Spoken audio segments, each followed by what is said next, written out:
For our next session, Shoring Up, How to Achieve Rapid and Responsible Offshore Wind Development. Please welcome to the stage Vice President Climate, National Audubon Society, Sarah Rose. Good afternoon. My name is Sarah Rose, and I am the Vice President for Climate at the National Audubon Society.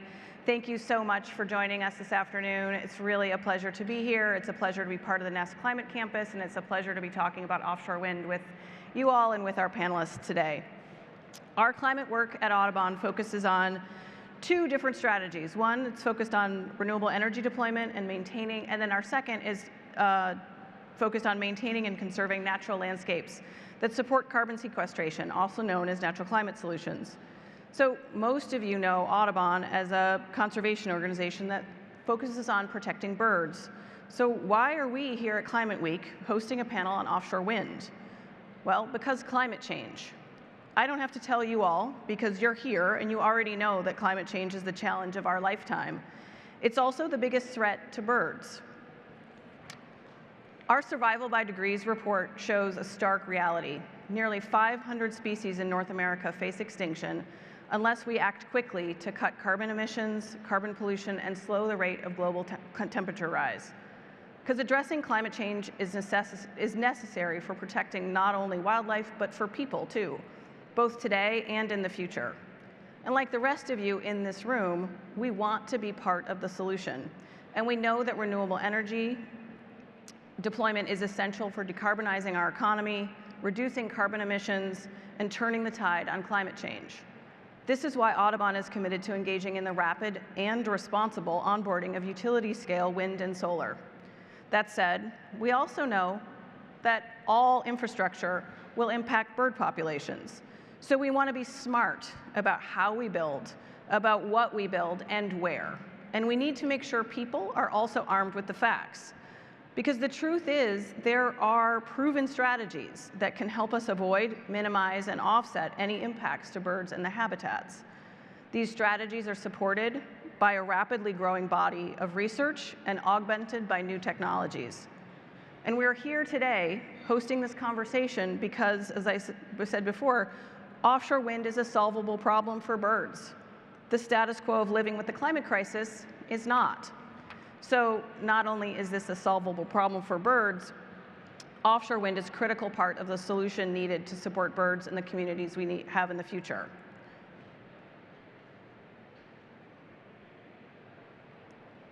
As you can see from this graphic, there is so much potential for offshore wind to contribute to our renewable energy goals.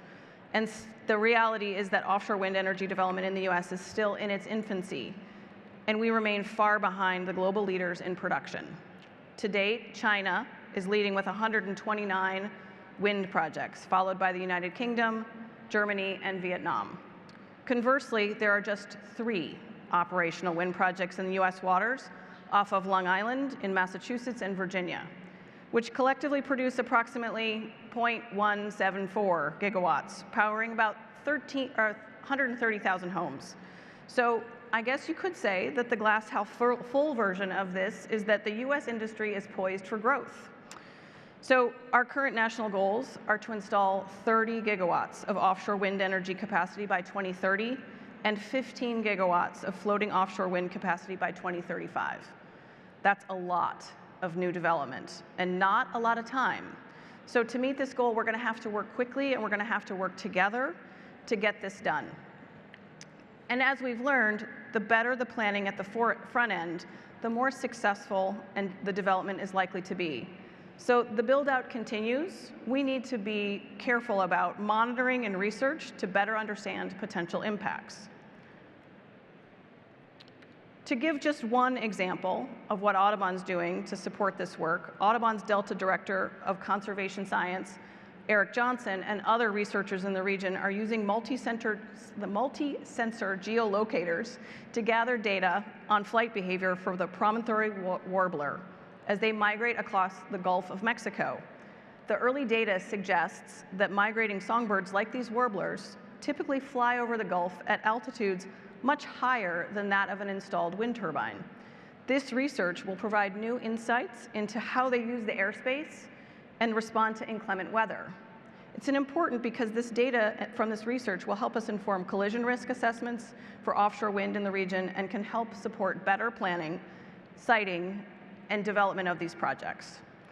And as research is underway, Audubon is working with developers on shore and off to advise them on how to reduce negative impacts based on the latest science. We are also stressing the importance of projects including community input and that the related economic benefits are available to people living in frontline coastal communities. And as I said, we're part of the conservation community and we want to be part of the solution in moving offshore wind development forward. So today, I'm really excited to share that Audubon will be releasing a new report in January of 2025 focused on offshore wind and birds. And our report outlines a path forward for rapidly and responsibly deploying offshore wind in ways that solve for climate and speak for birds. It will include approaches that contribute to collaborative efforts and engage with developers and communities as part of the solution. And we will provide information on how members and the public can engage with the process, as well as pertinent state and federal laws. And as we will discuss today, there are already a lot of really good examples of what responsible offshore wind development can look like and practical technologies that can be used. I am so excited to get into our conversation with our incredible panel to talk about some of these efforts. So today, I'm really proud and excited to welcome to the stage Marissa Nodal, Senior Advisor of the Bureau of Ocean and Energy Management, Greg Lampman, Director of Offshore Wind Program at the New York State Energy Research and Development Authority, and Emily Shrimshina, Director of the Regional Wildlife Science Collaborative for Offshore Wind. And now, thank you for joining us on the stage. We can get to it. Thank you all for joining us. I'm going to have everybody do just a quick 1 minute per self-introduction. So if we could start, go ahead. Sure. Hi, everyone. I'm Marissa Knodel. I am a Senior Advisor at the Bureau of Ocean Energy Management, or BOEM. And for those who don't know, we are an agency within the Department of the Interior responsible for energy, mineral, and geological resource management on the U.S. Outer Continental Shelf, which is roughly 3 nautical, outside of the state water boundaries at 3 nautical miles to roughly 200 nautical miles. And so within that authority, we're the lead agency for authorizing offshore wind development. Thank you. And Greg? Good afternoon, everyone. Greg Lampman. I'm the Director of Offshore Wind at the New York State Energy Research and Development Authority, or NYSERDA. The NYSERDA's role in development of offshore wind is basically to lead the development of those programs and to recruit those benefits for New York and the region. So we're responsible for the procurement of the offshore wind projects, for managing the contracts that stem from that, developing the supply chain that supports the industry's development across the region, ensuring that we have a workforce that's able to satisfy that supply chain and to build those projects or recruit those economic benefits for the state and for the region. We also work with our sister agencies on transmission planning and transmission development, as well as trying to be a bit of a liaison between the state and federal regulators and the offshore wind developers, making sure that the developers or the agencies understand some of the constraints that this emerging industry is under, but also helping the developers recognize they need to fulfill their environmental responsibilities and their permitting responsibilities to ensure that the projects move forward in a way that's successful. Thank you. And Emily? Hi, everyone. I'm Emily Shrimshina. I'm the Director of the Regional Wildlife Science Collaborative for Offshore Wind, or RWSC. That's a nonprofit entity that we're going to talk a little bit more about today. Essentially, my role is leading and discussing with researchers who are implementing the research and the funders and the agencies that are requiring that research associated with offshore wind. My background is in oceanography, and so it interface with the research community and data collectors, as well as those who are interested in the data, using that for decision making. Great. Thank you. Thank you for the introductions. So we're going to start with Marissa. BOEM has implemented a process of identifying wind energy areas and the leasing and approval process, including public input opportunities. Can you talk a little bit more about the importance of this process, the public input, and how it came about? Yes, absolutely. So the way BOEM goes about identifying areas for offshore wind, we call it a winnowing process. So the very first step is what we call a call area. So this is a very large area in a particular region or office state, And what we do in terms of the input process at that stage is we usually form what's called an interagency or intergovernmental renewable energy task force, which combines local, state, and federal partners. Tribes are welcome as well to go over what our planning process will look like. So this is a very large area. And then from there, we move to a draft wind energy area.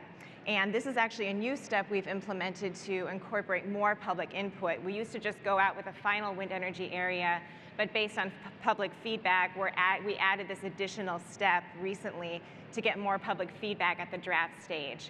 After that, we will finalize a wind energy area, so this will be a smaller part of the call area. And then after that, we will begin the process of planning a lease sale, where we will lease even a smaller portion of that to a developer to eventually develop a project. And as part of that whole process, there is an environmental review, there are formal public comment periods, we invite tribes to do government-to-government consultations, and we've recently begun partnering with the National Oceanic Atmospheric Administration's National Centers for Coastal Ocean Science, or NCOS, to do a marine spatial modeling approach. So we can layer all sorts of data, fisheries, shipping lanes, benthic data, info about birds and other marine mammals to make sure that we're identifying the areas that have the best potential for offshore wind, but also avoiding impacts. Fantastic, thank you. So Greg, I'm going to take it to you. We're going to talk about New York. NYSERDA has been a pioneer in responsibly developed offshore wind in New York with the early establishment of the Environmental Technical Working Group, which Audubon plays a part in. And can you talk a little bit about how this prioritization of environmental considerations came about in that process and how it's helped or not to support the development of offshore wind? Sure. So prior to joining NYSERDA's offshore wind team, I was leading a program at NYSERDA called the Environmental Research Program. That was really designed to inform energy policy with data and science. So trying to understand the implications of our energy policies and providing accountability for the energy policies of the state and other states. And we were working on things like air quality and public health, climate change, deposition of atmospheric pollutants and related. And one of the things that we'd be looking at, for example, is collecting data on salt marsh sparrows in the south shore of Long Island, looking at how much mercury is accumulating in the blood of salt marsh sparrows. Using that information, we were able to demonstrate that the reproduction rate of salt marsh sparrows were depressed as a result of those mercury contaminations, and use that data, hand it off to the Attorney General's office, who would then sue upwind states for coal emissions, which is primarily where our mercury was coming from. And so going through that process, back in around 2015, NYSERDA was starting to really move into the renewable space and advancing renewables terrestrially. And so we started looking at birds and bats and wind turbines and started to realize there was a lot of challenges between the developers of wind turbines and solar developers with the environmental community, is that they were running into each other because there was an argument about indirect benefits and direct impacts. And when I got recruited to the offshore wind program around 2015 or so as one of the founding members, I got asked to come in and bring that expertise and to bake that into the program as it got designed. So for New York, our offshore wind program is really predicated on our offshore wind master plan that was published in 2018. We're in the process of updating that now. But if you look at the master plan, it is dominated by interest in maintaining responsible development. So we came up with the tagline, advancing offshore wind in a way that's cost effective and responsible. And that's really designed to explain the tensions between these different stakeholder groups. So we want to first advance, so we want to build these projects. We need to hit our 9 gigawatts by 2035 goals and the decarbonization goals beyond that, which are something close to 18 to 20 gigawatts of offshore wind. But we want to do it in a way that's responsible. So thinking about all the stakeholders in the space, whether it's habitats, wildlife, maritime, the safe and efficient transportation of people in the state. And we want to do it in a way that's cost effective so that ratepayers are not burdened with undue cost. And so we work on all those different facets and are always trying to balance cost effective and responsible development as we push forward. So it's really in our basic design of the program is to be thoughtful about how we build these projects so we don't regret what we built 10 or 15 years from now. Thank you. So Emily, research plays obviously an important role in all of this development. And I know the concept of a regional science entity emerged about 6 or 7 years ago with the idea that federal and state agencies, developers, and conservation community organizations could collaborate on a one-stop shop and to make this efficient and allow public availability to the science and the data that's influencing these decisions. Can you talk more about how that sort of what seems like an unusual collaboration came about and how it's helped to influence some of this development? Yeah, absolutely. It is a little bit of an unusual collaboration, and probably the most unusual thing about it is that it's entirely voluntary. The federal agencies, the states, the offshore wind developers, and the environmental nonprofits that participate in RWSE all identified the need for it collectively together, and they all come together on their own volition to work together and collaborate. So they recognize that each of them may be funding or requiring environmental and wildlife data collection and research related to offshore wind. There's several federal agencies involved, BOEM here on the panel today, and Marissa mentioned NOAA, the National Oceanic and Atmospheric Administration.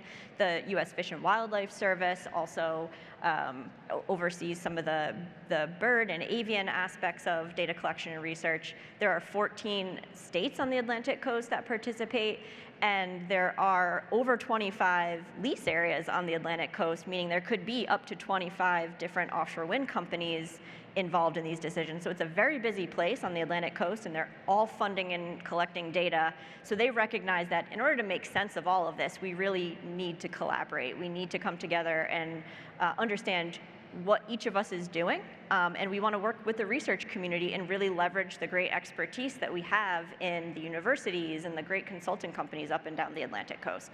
So the way that this can benefit offshore wind, we're still a pretty new organization. We just formed in 2021, but the way that we're starting to see this benefit offshore wind already is some of the cross-sector conversations that folks are having. So for example, the states, all 14 of them, get together regularly and discuss what types of requirements they're including in their solicitations for offshore wind, and they're looking for efficiencies so that when a company applies or proposes a project to deliver power to a state, they're not proposing it in many different forms and many different types of requirements depending on the state. They're looking to align and make efficient some of these processes.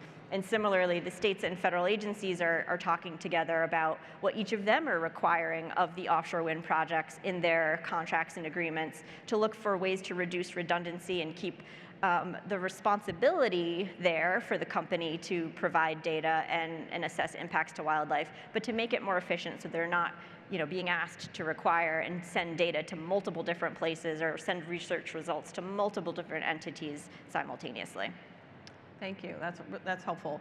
So at Audubon, as I said in my remarks, we see offshore wind as a solvable problem for birds. But obviously this planning has to be informed by, as you said, research and community input.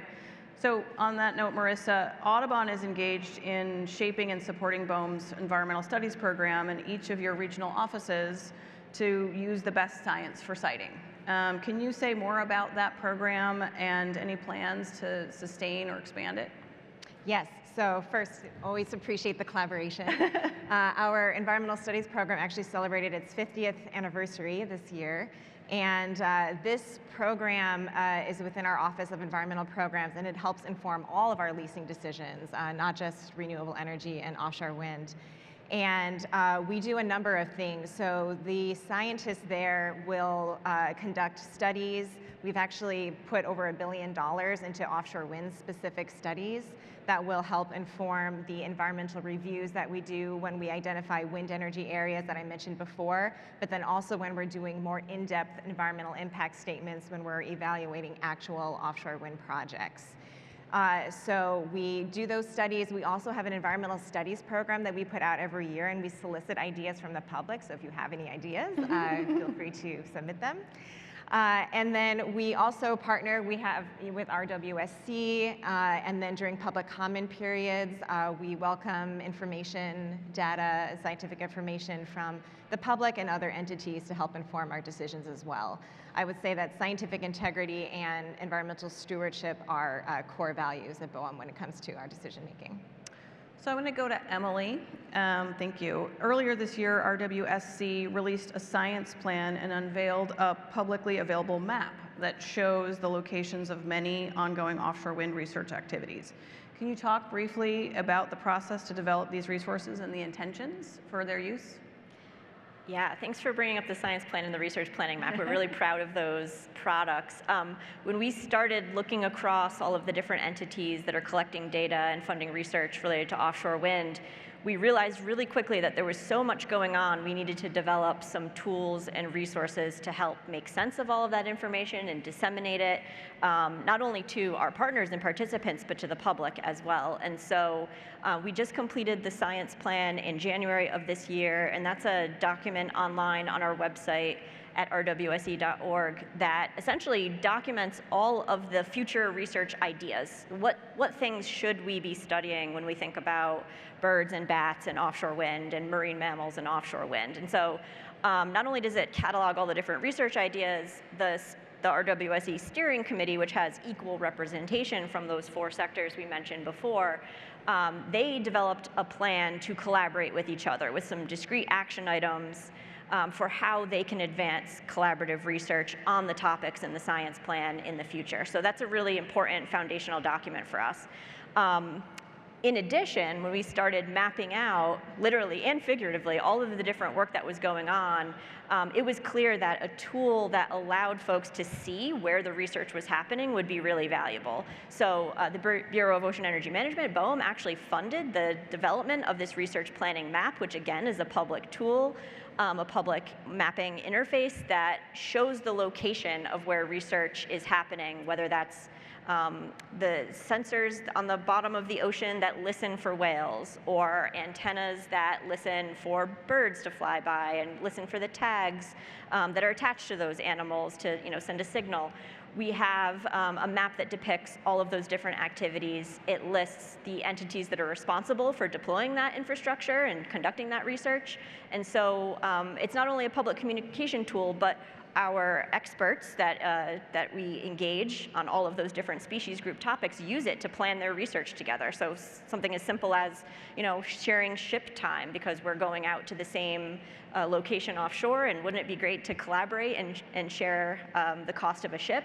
Or experience about deploying an instrument. What does the seafloor look like at that location? Can I install a lander with a sensor on it? Will that location be good, and will it be resistant to being trawled up from fishing pressure or something like that, right? So it's this really nice platform that serves multiple purposes for us, and we're just launched it in July and looking forward to see it evolve over the next several months as folks really dig in and use it. That's great. That's great. So we've been talking a lot about planning, research, science, and I want to talk, Greg, a little bit about some projects that are actually moving forward. We've got, at this point, leases are in place for projects that I understand that will provide energy for New York State. And I'm interested to talk with you a little bit about how New York is managing and permitting the cables that will be undersea, and that conversion infrastructure that is connected to the onshoring of that power. So if you could talk a little bit about that, that would be great. Sure. So in general, a permitting process requires a developer to basically submit an application to the agencies to secure their permits to build their project. And the agencies then respond and try to figure out how can they help that project be designed in such a way that it complies with the regulations. That works fine for a building. If you're talking about a building in one individual location, it gets a lot more complicated when you're talking about an offshore wind project where you've got, turbines are spaced a mile apart in an area of tens of thousands of acres of ocean space. Cables are tens of miles of undersea and overland cables that bring those cables into the point of interconnections, and then the downstream upgrades for those grids. And so we have, again, as I said before, this is kind of a tension of how do you move forward and how do you do it effectively and responsibly. So in the first few projects, basically, the offshore wind developers were obligated to come in with a bid for the generation project and the transmission project. And they would make an interconnection, and that works fine also for areas where you're not constrained in how many cables you can put in the ocean sea, on the seabed, or where you're using your best points of interconnection, your second best point of interconnection, third best. And so we really got two different pieces going on. So one is we are now transitioning to a transmission planning process. The idea being that the state would procure offshore wind transmission that starts with a platform out in the sea, brings a cable into New York City, makes landfall, climbs out of the water, goes to a converter station to go from DC to AC to the substation for distribution to customers, and all the downstream upgrades necessary. So those bids right now are being evaluated by the New York State independent system operator who's responsible for transmission planning in New York State. And they're looking to buy between 4.77 and 8 gigawatts of transmission solution for future offshore wind projects. So we're advancing near-term projects on these radial lines where each project is bid as a project and a radial, but we're planning for these transmission in a broader way. That should reduce the environmental impact significantly by having one developer coordinating on the best routes for that cable. It takes care of issues like the Verrazano Narrows, where we've got to run undersea cable underneath the Verrazano Bridge with very limited space. And as an individual bidder or an individual developer, you wouldn't necessarily be thinking about what makes it best for my competition in the next cable and the next one. So having one developer do all that is really efficient. And then the other side of this is, each agency is responsible to protect the resource that they're responsible for. So we have some state agencies who are basically arguing stay in the water as long as possible. We need to have safe and efficient transportation on the land. You've got other agencies who are very protective of the maritime industry saying, do not put cables in the channels, the shipping channels. And then we've got regulators who are protective of fish habitat that say, do not put them on the side of the channels, put them in the channels. And so we have this conflict. We have a state policy of building offshore wind, and we have these other state policies of being protective of these different habitats. So we formed this group called the Cables Working Group, where all the state agencies are in a room. It's facilitated by NYSERDA, and we have conversations around how do we balance these different tensions? How do we make sure that we're building the most benign impacting projects as we possibly can, considering all the regulatory responsibilities that all you have so that we can achieve our goals? So the Cables Working Group first published a whole bunch of data as to where those different resources are, published information about the relative risk to each of those resources and how the agencies see the compromises between them. And that information is actually being used by the ISO now as part of their evaluation process, so that when transmission developers are submitting their proposals to the New York ISO for their transmission projects, they're submitting better projects at the start, so that when they then get selected to build their projects, they're turning to the state agencies in the regulatory process, and they're coming at them with a much better plan than they would have otherwise had, ultimately resulting in a more responsible project overall. That's great. That's great. So from that example and others, it's clear that there's a lot that's been accomplished so far, but there is obviously, as we were talking about earlier, still so much we have to do to reach our current U.S. goals for offshore wind deployment. So I'd like to talk a little bit about what you see coming up next in each of your sectors. So Marissa, BOEM has approved more than 13 gigawatts, which is a pretty good chunk of gigawatts, according to the goal of offshore wind energy, enough to power about 5 million homes, on the way to our goal of 30 gigawatts by 2030. So what are you seeing as the most important next steps towards reaching that 30 gigawatt goal?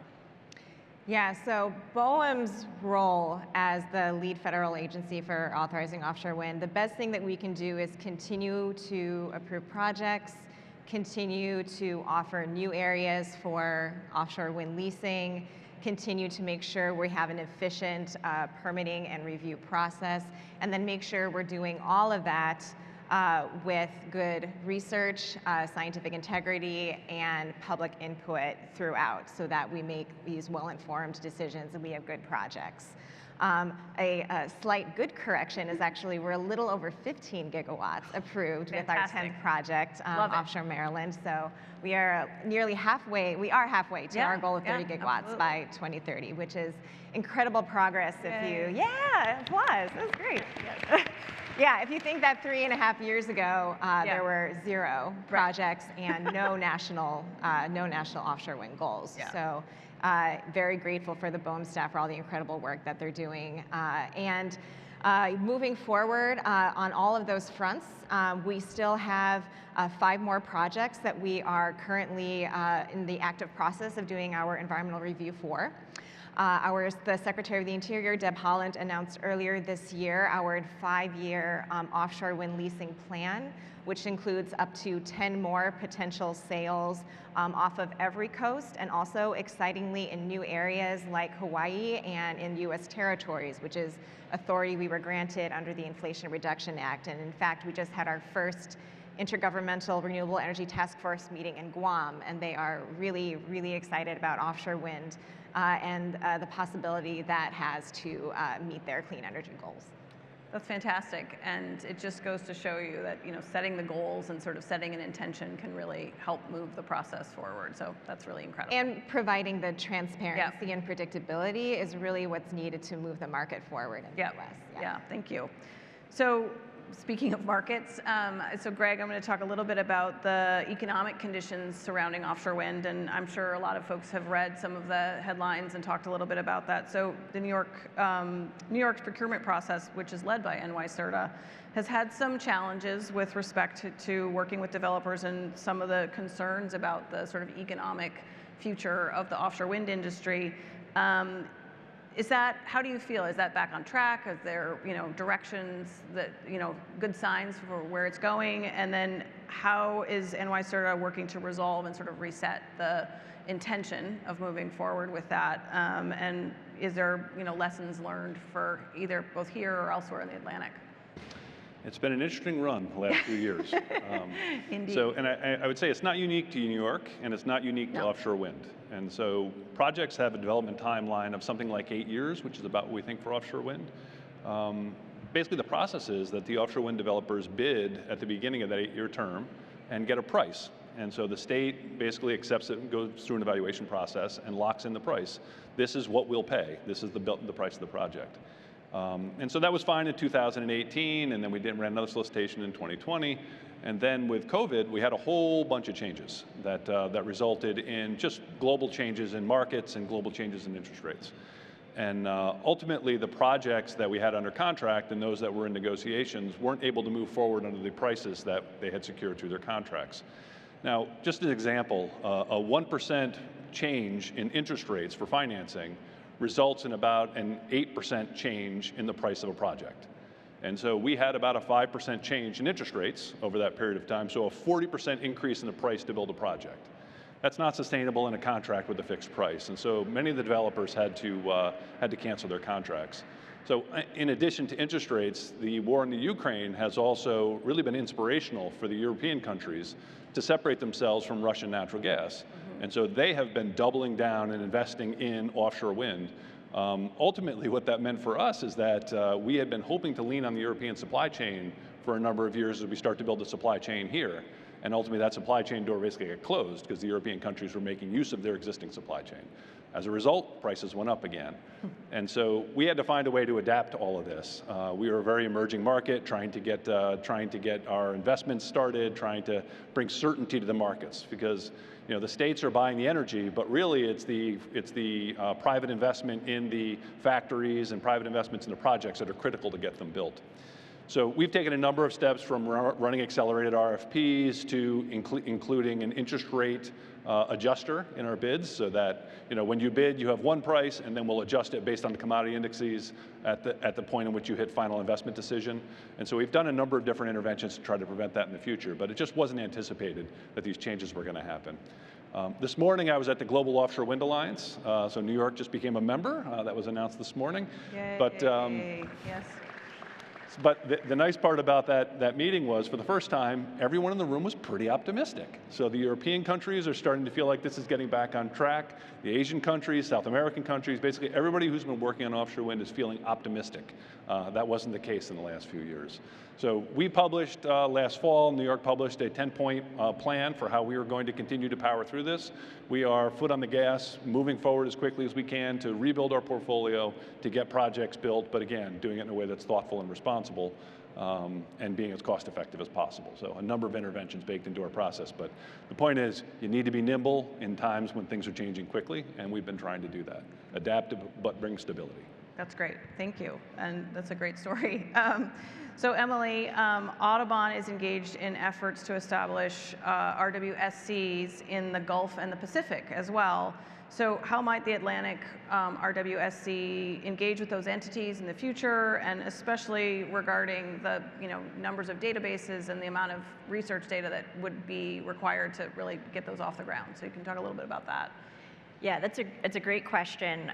We're lucky that several of our steering committee members, Audubon included, and of course the federal agencies, all have a national scope, so they have a an interest, because of the scopes of their organizations, in helping us look beyond just the Atlantic to apply some of the work that we do in other regions like the Pacific Coast and the Gulf of Mexico.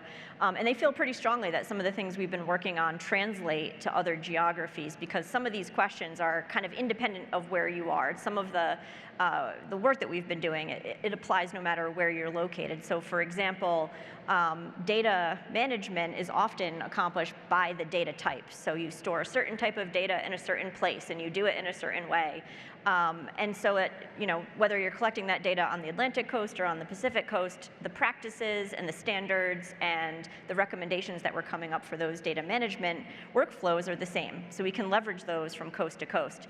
And that's important because I think the overall goal is that we want to be able to answer the question about offshore wind impact, whether that's a greater impact than the impacts of climate change that we're also experiencing. So to do that, we need long-term archival data storage to make sure that this data is available for the life of the offshore wind projects and beyond, so that we can look back and kind of understand how has the ecosystem changed underneath these offshore wind farms, and has that industry improved the environment and worked to lessen climate change. So it all comes back to kind of sound data management and making sure we have that legacy preserved of data, and that transcends geography. So we're happy to share those lessons learned with our partners in the Pacific and Gulf of Mexico.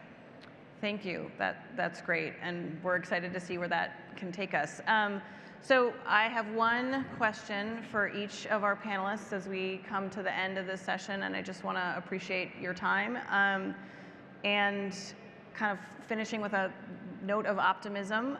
Greg, I'm going to start with you. What are your hopes for offshore wind over the next year? So I'm looking forward to stability. So good luck. So it has been a tumultuous few years. Yeah. And that is first difficult on staff at BOEM, at New York State, and others. And so I think if we can go back to predictability, steadiness, and consistency, that's going to be really helpful for the industry, particularly an emerging industry like this. As I say, these projects are billions of dollars of capital for investment. And in order to attract that capital at a low risk interest rate, which is great for ratepayers, we need to be able to demonstrate that they're good investments for those investors. And having a stable industry allows for that, which is going to help bring costs down.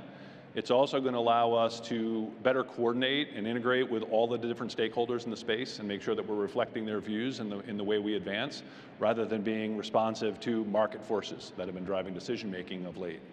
And so, just a simple example of that is we had contracts that, one of the obligations that New York has in our contracts is that the developers contribute $10,000 per megawatt bid to support environmental monitoring, both on the fishery side and on the wildlife side.